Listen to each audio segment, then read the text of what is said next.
लखनऊ के ट्रांस गोमती इलाके में बदमाशों ने चलती कार पर फायरिंग कर 2 लोगों को मौत के घाट उतार दिया। एक मरने वाले की पहचान इलाहाबाद के संजीव मिश्रा के तौर पर हुई है। शनिवार रात को मानव संसाधन मंत्री स्मृति ईरानी के काफिले की कई कारें आपस में टकरा गई। यमुना एक्सप्रेसवे पर हुए इस हादसे में स्मृति ईरानी को भी हल्की चोटें आईं। घटनास्थल पर स्मृति के काफिले के पहुंचने से पहले वहां एक होंडा सिटी कार ने एक बाइक को टक्कर मार दी थी। इसके बाद पीछे से आ रही स्मृति के काफिले की गाड़ियां अचानक ब्रेक लगने के बाद एक दूसरे से टकरा गई। होंडा सिटी से हुए हादसे में एक बाइक सवार की मौत हो गई, जबकि 2 गंभीर रूप से घायल हो गए। स्मृति के काफिले की गाड़ी में बैठे 3 पुलिसकर्मी भी घायल हो गए। यमुना एक्सप्रेसवे के रास्ते मथुरा से दिल्ली लौटते वक्त यह हादसा हुआ। हादसे के बाद स्मृति ईरानी ने ट्वीट कर घटना पर दुख जताया और अपनी सलामती की खबर दी। स्मृति ईरानी ने ट्वीट कर यह बताया कि घायलों को तुरंत अस्पताल पहुंचाने का इंतजाम किया गया है। उन्होंने घायलों के जल्द ठीक होने की कामना की। स्मृति ईरानी भारतीय जनता युवा मोर्चा के राष्ट्रीय अधिवेशन में हिस्सा लेने वृंदावन आई हुई थी। यह हादसा यमुना एक्सप्रेसवे मोड़ पर हुआ। वृंदावन में भारतीय जनता युवा मोर्चा के 2 दिनों के राष्ट्रीय अधिवेशन का आज दूसरा दिन है। इस कार्यक्रम में अलग अलग राज्यों के करीब 20,000 कार्यकर्ता हिस्सा ले रहे हैं। पंडित दीनदयाल उपाध्याय नगर के नाम से बनाए गए इस सम्मेलन स्थल का निर्माण 60 एकड़ में किया गया है। अधिवेशन में स्मृति ईरानी ने राहुल गांधी का नाम लिए बगैर उन पर निशाना साधा। उन्होंने कहा कि हमारे देश में एक ऐसा नेता है जो कि 50 साल के होने से भी और उसके बावजूद खुद को नौजवान कहता है। वहीं कांग्रेस ने पलटवार करते हुए कहा कि निजी हमले ठीक नहीं होते। कांग्रेस नेता राजीव शुक्ला ने कहा कि राजनीति में 50 साल तक युवा ही माना जाता है।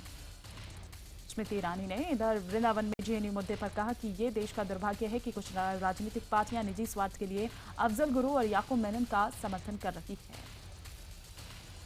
बीजेपी के अध्यक्ष अमित शाह ने राहुल गांधी को आड़े हाथों लेते हुए कहा कि आज देश में राष्ट्र विरोधी नारों को अभिव्यक्ति की स्वतंत्रता के रूप में स्थापित करने की कोशिश हो रही है। मथुरा में अमित शाह ने कहा कि जेएनयू के अंदर अफजल हम शर्मिंदा है के नारे लगते हैं और कांग्रेस पार्टी के उपाध्यक्ष कहते हैं कि इनको सुनना चाहिए, इनको बोलने देना चाहिए। दिल्ली में प्रेस क्लब के बाहर कुछ ऐसे पोस्टर्स लगाए गए हैं जिसमें कन्हैया को जान से मारने पर इनाम देने की घोषणा की गई है। कन्हैया की सुरक्षा को लेकर दिल्ली पुलिस खासी सतर्कता बरत रही है। स्पेशल सेल ने जेएनयू एडमिनिस्ट्रेशन से कन्हैया से जुड़ी रोजमर्रा की जानकारी मांगी है। ऐसा इसलिए किया गया ताकि कन्हैया जब कॉलेज से बाहर जाए तो उसे सुरक्षा दी जा सके। इस मामले में बसंत कुंज नॉर्थ थाने को चिट्ठी भी लिखी गई है। इस बीच जेएनयू के चीफ प्रॉक्टर कृष्ण कुमार ने इस्तीफा दे दिया है। कृष्ण कुमार ने यह आरोप लगाते हुए इस्तीफा दिया है कि जेएनयू विवाद में प्रोक्टोरियल कमेटी की रिपोर्ट की अनदेखी की गई। कृष्ण कुमार का यह कहना है कि उनकी कमेटी की रिपोर्ट को वीसी के इंटरनल इंक्वायरी कमेटी की रिपोर्ट के सामने दबा दिया गया। यूपी के बदायूं में भारतीय जनता युवा मोर्चा के अध्यक्ष कुलदीप वार्ष्णेय ने ऐलान किया है कि जो भी जेएनयू छात्र संघ के अध्यक्ष कन्हैया की जीप काट कर लाएगा उसे वो 5 लाख रुपए का इनाम देंगे। मामला मीडिया में आने के बाद बीजेपी ने कुलदीप को पार्टी से 6 साल के लिए निकाल दिया है। बीजेपी के मुताबिक कुलदीप को 6 महीने पहले पद से हटा दिया गया था। बीजेपी सांसद योगी आदित्यनाथ ने कहा है कि जेएनयू समेत देश के किसी भी शिक्षण संस्थान से जिन्ना को पैदा नहीं होने दिया जाएगा और जिन्ना को पैदा होने से पहले ही दफन कर दिया जाएगा। जेएनयू छात्र संघ के अध्यक्ष कन्हैया को जमानत मिलने पर बीजेपी नेता शत्रुघ्न सिन्हा ने खुशी जताई है। इस मौके पर उन्होंने कहा कि मैंने कन्हैया की जो बातें सुनी उसमें कहीं भी देशद्रोह जैसी बात नहीं थी। उत्तर प्रदेश एमएलसी चुनाव के नतीजे आ जाएंगे। आज सुबह सीसीटीवी और सुरक्षा कर्मियों की कड़ी निगरानी में मतों की गिनती की जाएगी। मधेपुरा के सांसद पप्पू यादव ने दरभंगा में एक विवादित बयान दिया है। उन्होंने कहा कि भ्रष्ट नेताओं और अफसरों को सरेआम पीट कर मारने वाले लोगों को वो 10 लाख रुपए का इनाम देंगे। जम्मू कश्मीर में सरकार बनने को लेकर असमंजस बरकरार है। पीडीपी प्रमुख महबूबा मुफ्ती ने जम्मू से पार्टी विधायकों की बैठक की। आज महबूबा मुफ्ती कश्मीर से पार्टी विधायकों के साथ मुलाकात करेंगी। प्रधानमंत्री नरेंद्र मोदी ने वित्त मंत्री अरुण जेटली से ईपीएफ पर टैक्स के मुद्दे पर फिर से गौर करने की अपील की है। पीएम मोदी की सलाह के बाद वित्त मंत्री अरुण जेटली फैसला वापस ले सकते हैं। सूत्रों के मुताबिक संसद में बजट पर चर्चा के दौरान वित्त मंत्री जेटली मंगलवार को लोकसभा में इस बारे में ऐलान कर सकते हैं।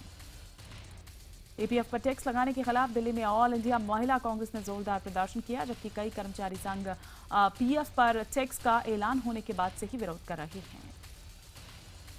लोकसभा अध्यक्ष सुमित्रा महाजन ने दिल्ली में देश की सभी महिला जनप्रतिनिधियों के एक 2 दिवसीय सम्मेलन का आयोजन किया। इस सम्मेलन में महिलाओं से जुड़े कई मुद्दों पर चर्चा हुई। सम्मेलन का उद्घाटन राष्ट्रपति प्रणब मुखर्जी ने किया। इस मौके पर प्रणब मुखर्जी ने सभी पार्टियों को महिलाओं को ज्यादा से ज्यादा प्रतिनिधित्व देने की सलाह भी दी। हरियाणा के मुख्यमंत्री मनोहर लाल खट्टर ने बयान जारी कर कहा कि आगामी बजट सत्र में सरकार जाट आरक्षण पर विधेयक लेकर आएगी। सीएम ने कहा कि एक सर्वदलीय समिति बनाकर बिल को सत्र में बिना चर्चा के ही पास किया जाएगा। अलीगढ़ मुस्लिम यूनिवर्सिटी के एक प्रतिनिधिमंडल ने प्रधानमंत्री मोदी से मुलाकात की। बैठक में अलीगढ़ मुस्लिम यूनिवर्सिटी के अल्पसंख्यक दर्जे और सरकारी फंड पर चर्चा हुई। दिल्ली के मुख्यमंत्री अरविंद केजरीवाल अगले साल पाकिस्तान जाएंगे। पाकिस्तान के कराची शहर में फरवरी 2017 में आयोजित होने वाले लिटरेचर फेस्टिवल के लिए मुख्यमंत्री केजरीवाल को न्योता भेजा गया था। आंध्र प्रदेश के समाज कल्याण मंत्री रवेला किशोर बाबू के बेटे को युवती से छेड़खानी करने के आरोप में गिरफ्तार कर लिया गया है। सीसीटीवी में साफ नजर आ रहा है कि मंत्री का बेटा कैसे सरेआम युवती का पीछा कर रहा है और उसके साथ छेड़छाड़ कर रहा है। महाराष्ट्र के शिक्षा मंत्री विनोद तावड़े एक बार फिर विवादों में घिरते नजर आ रहे हैं। इस बार उनके पीए पर एक किसान की पिटाई करने का आरोप लगा है। सूखाग्रस्त क्षेत्रों का दौरा करने के दौरान तावड़े पर एक किसान ने विरोध दर्ज कराने के लिए दूध का पैकेट फेंक दिया। आरोप है कि इसके बाद तावड़े के पीए ने किसान की जमकर पिटाई कर दी। हापुड़ के गढ़ मुक्तेश्वर के बीएसपी विधायक प्रशांत चौधरी के एक कार्यक्रम में अश्लील डांस किए गए। इधर विधायक ने अपने पिता की पुण्यतिथि पर इस कार्यक्रम का आयोजन किया था। T20 एशिया कप के फाइनल मुकाबले में आज भारत और बांग्लादेश की भिड़ंत होगी। मीरपुर के शेर बांग्ला स्टेडियम में ये मैच शाम 7:30 बजे से खेला जाएगा। इस सीरीज में अब तक एक भी मैच नहीं हारी टीम इंडिया का दावा बेहद मजबूत है। इससे पहले लीग मैच में भी भारत बांग्लादेश को हरा चुका है। भारतीय टीम के पास रोहित, कोहली, युवराज और रैना जैसे इन फॉर्म बल्लेबाज हैं और वहीं गेंदबाजी में आशीष नेहरा, बुमराह और हार्दिक पांड्या बांग्लादेश के लिए बड़ा खतरा है। वहीं टीम इंडिया के लिए सबसे बड़ा खतरा बांग्लादेशी गेंदबाज हैं। आलमीन और टस्किन से भारतीय बल्लेबाजों को सतर्क रहना होगा। दोनों टीमों के बीच अब तक कुल 3 T20 मैचेस खेले गए हैं और तीनों में ही भारत ने जीत दर्ज की है। एशिया कप में दोनों टीमों के बीच 11 मैच हो चुके हैं, जिसमें से भारत ने 10 मैचों में जीत दर्ज की है, जबकि बांग्लादेश सिर्फ एक बार जीता है। अगर भारत आज मैच जीत जाता है तो 6 बार एशिया कप जीतने वाला पहला देश भारत बन जाएगा। अभी भारत और श्रीलंका ने 5-5 बार यह खिताब जीता है, जबकि बांग्लादेशी टीम आज तक एशिया कप नहीं जीत पाई है। इस बार मेजबानी कर रहा बांग्लादेश पहली बार इस खिताब को अपने नाम करने की पूरी कोशिश करेगा। धोनी के धुरंधर 2012 में बांग्लादेश से मिली हार का हिसाब भी बराबर करना चाहेंगे। बता दें कि 2012 के एशिया कप में बांग्लादेश से हारने के बाद टीम इंडिया को बाहर होना पड़ा था। टीम इंडिया की जीत के लिए मुंबई में गर्ल्स क्रिकेट टीम ने अपने अनोखे अंदाज में ऑल द बेस्ट टीम को कहा। यहां भी विराट कोहली लड़कियों के दिलों पर राज करते नजर आए। वहीं बांग्लादेश के क्रिकेट फैन ने धोनी की फोटो से छेड़छाड़ कर गेंदबाज तस्किन अहमद के हाथ में भारतीय कप्तान का कटा हुआ सिर दिखाया। इससे पहले भी पिछले साल जब धोनी की टीम बांग्लादेश में सीरीज हारी थी, तब भारतीय खिलाड़ियों का आधा मुंडा हुआ सिर दिखाया गया था। धर्मशाला में होने वाले भारत पाकिस्तान के बीच वर्ल्ड T20 मुकाबले को लेकर घमासान जारी है। हालांकि हिमाचल प्रदेश के मुख्यमंत्री ने सुरक्षा का भरोसा दिया है। वहीं इस मैच से पहले पाकिस्तान के अधिकारी सुरक्षा जांच के लिए धर्मशाला आएंगे। बता दें कि सुरक्षा के मद्देनजर हिमाचल के मुख्यमंत्री ने धर्मशाला में मैच कराने से इनकार किया था। खुफिया जानकारी के मुताबिक लश्कर और जैश ए मोहम्मद के 10 आतंकी भारत की सीमा में घुस चुके हैं। खुफिया अलर्ट के बाद पूरे गुजरात में पुलिस को अलर्ट कर दिया गया है। गुजरात में ATS और SOG के कमांडोज को तैयार रहने को कहा गया है। इसके साथ ही राज्य में तमाम पुलिसकर्मियों की छुट्टियां रद्द कर दी गई हैं। सूत्रों के मुताबिक पहली बार पाक सुरक्षा सलाहकार ने भारतीय NSA को गुजरात सीमा से लश्कर और जैश के 10 आतंकियों के घुसने की जानकारी दी है, जिसके बाद से इनपुट गुजरात सरकार ने साझा किया गया। बताया जा रहा है कि आतंकवादी रक्षा संस्थानों, बड़े औद्योगिक प्रतिष्ठानों, nuclear power plant, airport, railway station और धार्मिक स्थलों को निशाना बना सकते हैं। सेना ने भी आशंका जताई है कि आतंकी बड़ी साजिश को अंजाम देने की फिराक में है। आतंकी शिवरात्रि और मौजूदा संसद सत्र के दौरान बड़ा हमला कर मीडिया की सुर्खियां बटोरना चाहते हैं। भारत में पाकिस्तान के उच्चायुक्त अब्दुल बासित ने शांति वार्ता को लेकर कहा है कि बिना रुके बातचीत से ही अमन का रास्ता मुमकिन है। साथ ही उन्होंने कहा कि बाधाओं से निपटने के लिए साहस दिखाना होगा। मेवात में सरसों के तेल से भरा एक टैंकर पलट गया। इसके बाद गांव वालों ने टैंकर के पास जाकर अपने बर्तनों में तेल भरना शुरू कर दिया। मध्य प्रदेश के खमरिया में भारतीय सेना के लिए हथियार बनाने वाली फैक्ट्री में आग लग गई, लेकिन हादसे के विकराल रूप होने से पहले ही आग पर काबू पा लिया गया। छत्तीसगढ़ के सुकमा में नक्सलियों के साथ मुठभेड़ में शहीद हुए CRPF के शहीद जवान फतेह सिंह का शनिवार को अंतिम संस्कार कर दिया गया। फतेह सिंह के पार्थिव शरीर को उनके भाई ने मुखाग्नि दी। फतेह सिंह की अगले महीने 24 अप्रैल को शादी थी। मध्य प्रदेश की राजधानी भोपाल को स्मार्ट सिटी में शामिल होने पर कांग्रेस ने बवाल खड़ा कर दिया है। कांग्रेस का आरोप है कि नगर निगम ने फर्जी सुझाव मंगाकर पीएमओ को गुमराह किया और पहले से विकसित इलाके को स्मार्ट सिटी बनाने के लिए चुन लिया। मामले का खुलासा होने के बाद मेयर और मंत्री जांच का भरोसा दिला रहे हैं और कांग्रेस सुप्रीम कोर्ट में पीआईएल दाखिल करने की तैयारी कर रही है। यूपी के मऊ जिले में नकल माफियाओं के दबंगई की खबर सामने आई है। यहां नकल माफियाओं ने छात्रों से सुविधा शुल्क के नाम पर 2500 रुपये मांगे थे। जिन बच्चों ने सुविधा शुल्क नहीं दिया था, नकल माफियाओं ने उन छात्रों की कॉपियों को जब्त कर लिया और उन्हें बंधक बनाए रखा। परीक्षा खत्म होने के बाद छात्रों ने थाने पहुंचकर मामला दर्ज कराया। बिहार के हाजीपुर में बोर्ड परीक्षा के दौरान अजीबोगरीब तस्वीर देखने को मिली। हाजीपुर के कॉलेज में केवल एक परीक्षार्थी को नकल से रोकने के लिए 26 निरीक्षक, 3 मजिस्ट्रेट और 8 पुलिसकर्मी तैनात नजर आए। दरअसल परीक्षार्थी होम साइंस का पेपर देने आया था और ये विषय ज्यादातर केवल लड़कियां पढ़ती हैं, इससे परीक्षा सेंटर पर केवल उसका ही एग्जाम था। किंगफिशर के कर्मचारियों ने पीएम को चिट्ठी लिखकर बचा हुआ वेतन दिलाने की गुहार लगाई है। कर्मचारी ने पत्र में माल्या पर खासकर देश की छवि खराब करने का आरोप लगाया। हिमाचल प्रदेश के पौंटा में एक एएसआई ने गोलगप्पे बेचने वाले के सिर पर करछी से हमला कर उसे लहूलुहान कर दिया। आरोपी पुलिस वाले को निलंबित कर दिया गया है। आतंकी संगठन लश्कर ए तैयबा के बम विशेषज्ञ के आरोप में गिरफ्तार किए गए अब्दुल करीम टुंडा को दिल्ली के पटियाला हाउस कोर्ट ने सभी आरोपों से बरी कर दिया है। टुंडा को दिल्ली के करोल बाग और सदर बाजार में हुए धमाकों के आरोपों से पहले ही बरी किया जा चुका है। हालांकि टुंडा पर दिल्ली के बाहर दर्ज मुकदमों में सुनवाई चलती रहेगी। दिल्ली के आनंद विहार रेलवे स्टेशन पर शनिवार सुबह एक लड़के और लड़की की लाश मिली। 3 दिनों से लड़का और लड़की लापता थे। घर वालों का आरोप है कि दोनों की हत्या की गई थी। घटना के बाद मृतकों के घर वालों ने विकास मार्ग पर जाम भी लगा दिया।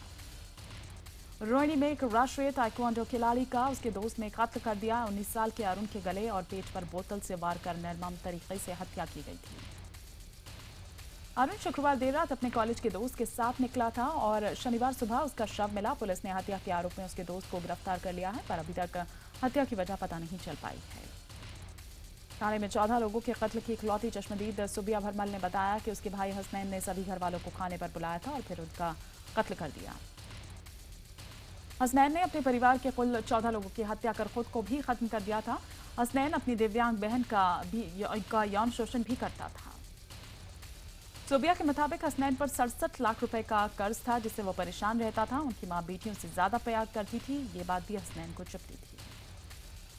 मुंबई से सटे वसई की मानिकपुर पुलिस ने यूपी पुलिस की मदद से एक शातिर चोर को गिरफ्तार किया है, जो हवाई जहाज से मुंबई चोरी करने आता था।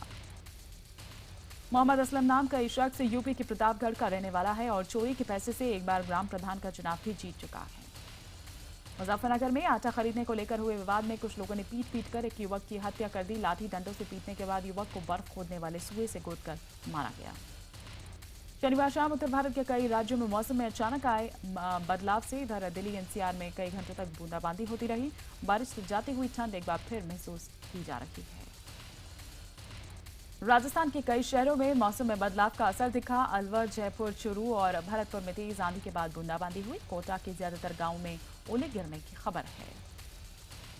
जम्मू कश्मीर के पुलवामा में हिंदू मुसलमान सद्भावना की बेहतरीन मिसाल देखने को मिली। मुसलमान निवासियों ने 110 साल की रूपा देवी की अचानक मौत हो जाने के बाद हिंदू रीति रिवाज के साथ उनका अंतिम संस्कार कर दिया। स्थानीय निवासियों का कहना है कि 90 के दशक में जब कश्मीरी पंडित घाटी छोड़कर जा रहे थे तो रूपा देवी ने अपना घर बार नहीं छोड़ा। राजस्थान के बीकानेर में एक 8 महीने की गर्भवती महिला ने नौकरी के लिए पैदल चाल में हिस्सा लिया। विजयश्री ने 16 किलोमीटर की पैदल चाल 3 घंटे 35 मिनट में तय की। IBN 7 देखो इनाम जीतो प्रतियोगिता की मेगा विनर शशि सचदेवा बनी हैं। उन्होंने इनाम के तौर पर एक बजाज डिस्कवर बाइक जीती है। पिछले दिनों IBN 7 ने एक प्रतियोगिता आयोजित की थी, जिसमें शाम 7 बजे से रात 10 बजे तक एक सवाल पूछा जाता था और फिर रोज 3 विजेताओं को एक स्मार्टफोन दिया जाता था। पाकिस्तान के कचराज मंदिर में शिवरात्रि की विशेष पूजा के लिए 130 हिंदू तीर्थयात्रियों का जत्था लाहौर पहुंच चुका है। पाकिस्तान के चकवाल जिले में पड़ने वाले कटासराज मंदिर की मान्यता महाभारत काल से चली आ रही है। उज्जैन के महाकाल मंदिर में पुजारियों के बीच मारपीट का एक वीडियो सामने आया है। यहां नंदीगिरी में पूजा के दौरान 2 पुजारी आपस में भिड़ गए। ट्विटर पर प्रियंका के फॉलोअर्स की संख्या 1 करोड़ 30 लाख पहुंच गई है। इस मौके पर प्रियंका ने अपने फैंस को शुक्रिया कहते हुए एक वीडियो शेयर किया। बॉलीवुड किंग खान शाहरुख के फिल्म फैन का पोस्टर जारी किया गया। पोस्टर में शाहरुख के दोनों किरदार फैन और स्टार का चेहरा दिखाया गया है। फिल्म 15 अप्रैल को रिलीज होगी। प्रियंका चोपड़ा की फिल्म जय गंगाजल बॉक्स ऑफिस पर कुछ खास करती नजर नहीं आ रही। 2600 स्क्रीन पर रिलीज ये फिल्म पहले 2 दिन में 5 करोड़ भी नहीं कमा पाई। फिल्म कपूर एंड सन्स का नया गाना रिलीज किया गया है। इस फिल्म में सिद्धार्थ कपूर, फवाद खान और आलिया भट्ट लीड रोल में हैं। वहीं दादू के रोल में ऋषि कपूर दर्शकों का मनोरंजन करेंगे। इस्तांबुल में विपक्ष के अखबार के दफ्तरों पर पुलिस छापेमारी के दौरान हंगामा हो गया। जमन नाम के अखबार के दफ्तर के बाहर मौजूद समर्थकों की तितर बितर करने के लिए पुलिस ने आंसू गैस के गोले छोड़े। दरअसल इस अखबार का रिश्ता हिजमत आंदोलन चलाने वाले धर्मगुरु फतहुल्लाह से है, जो कि तुर्की सरकार का तख्ता पलट करना चाहता है। शुक्रवार को ही एक अदालत ने अखबार को सरकार के अधीन करने का आदेश दिया था। मीडिया मुगल रूपर्ट मर्डॉक ने अपनी शादी की सालगिरह मनाई। लंदन में उन्होंने अपनी बीवी और मॉडल जेरी हॉल के साथ चर्च में पूजा की और फिर दोनों मीडिया के सामने आए। रूस में एक शख्स ने जिंदा कुत्ते को भालू के सामने फेंक दिया। वीडियो में आप देख सकते हैं कि एक व्यक्ति कुत्ते को पकड़कर सामने खड़े भालू की तरफ फेंक देता है और भालू उस पर हमला कर देता है।